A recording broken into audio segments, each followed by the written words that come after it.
If you struggle with health anxiety and you're constantly Google searching your symptoms trying to figure out what's happening, you need to watch this video. Okay, so you're feeling physical symptoms, right? These symptoms are really intense and they're kind of bizarre. They're weird. You're like, why is this happening? Well, what's wrong with trying to figure it out, right? You want to make sure that there's anything wrong. So what do?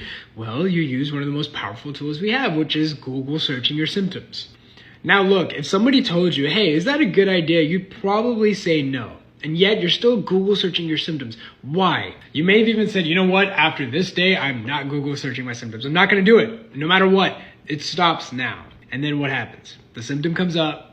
You start feeling a little weird. You start getting scared. Yeah, but what if it is this? What if it's not this? But like, how do I make sure? Well, let me just check. I'll just make sure. Like, nothing big deal. I'm just like trying to be responsible, right? Then you find that thing. You're on a forum where somebody said they had something and turns out it was some malignant disease. Or they start Google searching your symptoms and you start finding that the cause of this is some really sinister, really rare form of whatever illness that only like so many people have. And the prognosis is terrible. And this is going to be your life forever. So you see what's happening here right now. Why would you Google search your symptoms? Well, here's the thing. A lot of people are Google searching their symptoms because they need to know what's happening. See, part of overcoming the anxiety, the health anxiety, a lot of it is understanding what's happening. But what happens in today's day and age is that you just go to the doctor, they say there's nothing wrong, even though you feel physical symptoms, and then you're just kicked out.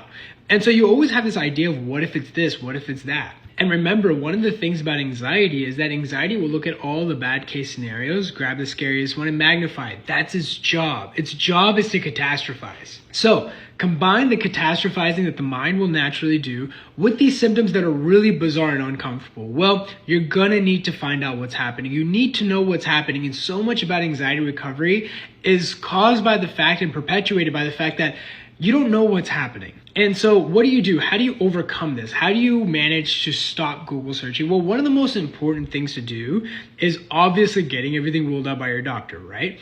Once that's ruled out, it's very important to understand the mechanics of anxiety. Look, anxiety is very misunderstood. People think anxiety is just in your head. Not necessarily true. Anxiety can be very physical. It can create physical symptoms. Many people think that it's the Google searching that's causing the anxiety, but for you guys know this, it's the anxiety that's causing you to Google search. But the truth is that the Google searching is reinforcing the anxiety. So in order to understand what's happening, you really need to know the mechanics of anxiety. If you can understand the mechanics of anxiety, well, that will demystify a lot of the fear. To learn more about demystifying the anxiety, follow this page and join my lives.